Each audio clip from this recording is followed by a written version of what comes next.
త్వరలో ప్రాణహిత చేవెళ్ల పనులు ప్రారంభిస్తామన్నారు మంత్రి ఉత్తమ్ కుమార్ రెడ్డి. కాంగ్రెస్ హయాంలోనే ప్రాణహిత పూర్తవుతుందని మాటిచ్చారు.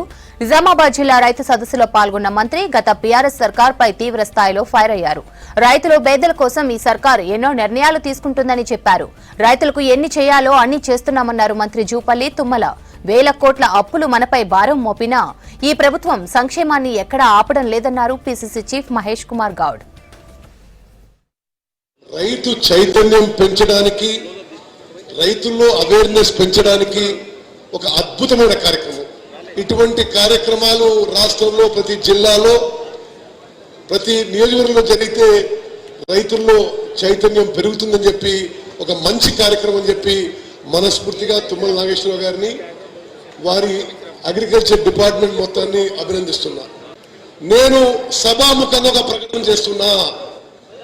ఎంఎస్పీ విషయంలో కానీ, బోనస్ విషయంలో కానీ ఈ రోజు వరకు ఉమ్మడి నిజామాబాద్ జిల్లాలో ఎవరికి పెండింగ్ ఉన్నా 2 రోజుల్లో మీకు పైసలు వచ్చే విధంగా నేను చర్యలు తీసుకుంటా అని చెప్పి సభాముఖంగా మనం చేస్తున్నా. ఈ భారతదేశ చరిత్రలో మద్దతు ధరకి కొనుగోలు చేసి 2-3 రోజుల్లో డబ్బులు మీ అకౌంట్లో వచ్చే ప్రభుత్వం నేటి కాంగ్రెస్ ప్రభుత్వం చెప్పి మనం చేస్తున్నా.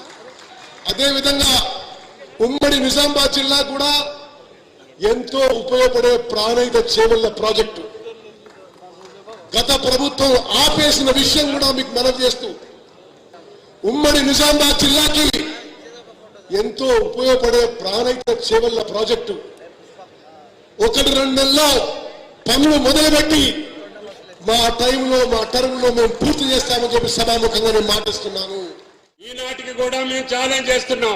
తెలంగాణ ప్రభుత్వం తప్ప ఇంత పెద్ద ఎత్తున ధాన్యాన్ని కొనుగోలు చేసిన ప్రభుత్వం కానీ, రైతాంగాన్ని ఆదుకున్న ప్రభుత్వం కానీ ఈనాటికి భారతదేశంలో ఇంకొక రాష్ట్రం పోటీ రాదు.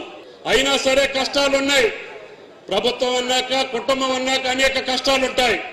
కష్టకాలంలో, కరువు కాలంలో కూడా ఇంట్లో పెళ్లి చేస్తే ఎంత బాధ ఉంటుందో అదే బాధ ఈ రాష్ట్ర ప్రభుత్వానికి ఉంది.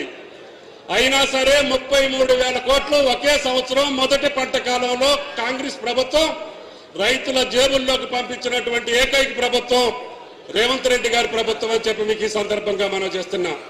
అంతేకాకుండా గత ప్రభుత్వం మర్చిపోయినటువంటి ఫామ్ మెకనైజేషన్ కానీ, డ్రిప్ కానీ, స్ప్రింక్లర్ కానీ ఈనాడు రైతాంగం ఎంత అడిగితే అంత ఇవ్వాలని చెప్పాం.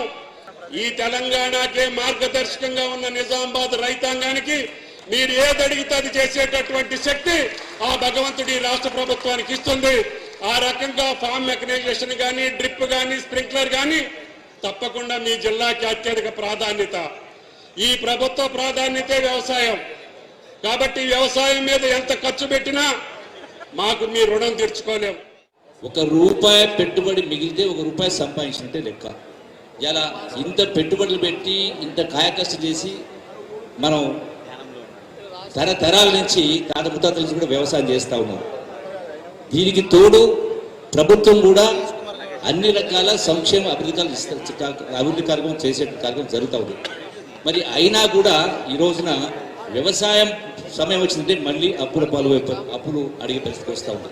సో దీనికి సంబంధించి ఒకసారి మనం ఆలోచించాల్సింది, మీరు కాయకష్టం చేసినటువంటి సంపాదన కావచ్చు, తరతరాల నుంచి కావచ్చు, ప్రభుత్వం చేసిన ఇవన్నీ కూడా మళ్ళీ ఈనాడు ఈ అప్పుల స్థాయి పరిస్థితి వస్తూ ఉందంటే దాని ప్రధాన మనకు వచ్చిన ఆదాయాన్ని ప్రధానంగా ఈ రోజున చదువుల పేరు మీద, కార్పొరేట్ చదువుల పేరు మీద, అట్లాగే హాస్పిటల్ పేరు మీద ఇలా ఎక్కడ చూసినా ఏ హాస్పిటల్ పడకుండా వేలాది మంది జనాలు లక్షలాది రూపాయలు ఖర్చు పెడతా ఉన్నారు. అంటే ఆనాటి వ్యవసాయ పద్ధతులు వేరు, ఈనాడు మిషన్ వచ్చింది. కాబట్టి ఇలా చదువుల పట్ల, మీ పిల్లల జాగ్రత్త పట్ల, అట్లాగే ఆరోగ్యాల పట్ల మనం కొన్ని జాగ్రత్తలు తీసుకుంటే అది కూడా మనం లక్షల రూపాయలు మనం పొదుపు కార్యక్రమం జరుగుతుంది. కాబట్టి ఆన్ రికార్డు చెప్తా ఉన్నాను, పనికి రాని కాళేశ్వరం ప్రాజెక్టు కట్టి 1,25,000 కోట్లు నదిలో, గోదావరి నదిలో పోసినటువంటి పాపం కేసీఆర్ది.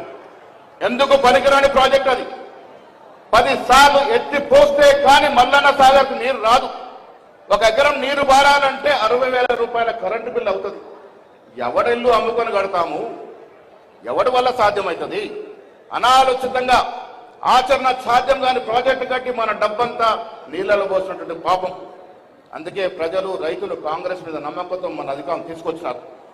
ఒక దూర ప్రణాళిక, ఒక పద్ధతి ప్రకారం చేసే పనులు కాంగ్రెస్ పార్టీ చేస్తుంది. కాబట్టి భవిష్యత్తులో మళ్ళీ నిజామాబాద్కి పూర్వ ధనాగార జిల్లాగా మార్చాలి అంటే అది మన వల్లే సాధ్యమవుతుంది, మన ప్రభుత్వం వల్లే సాధ్యమవుతుంది. కాబట్టి ఆ దశగా మీరు ఆలోచించాల్సిన విజ్ఞప్తి చేస్తా ఉన్నాను.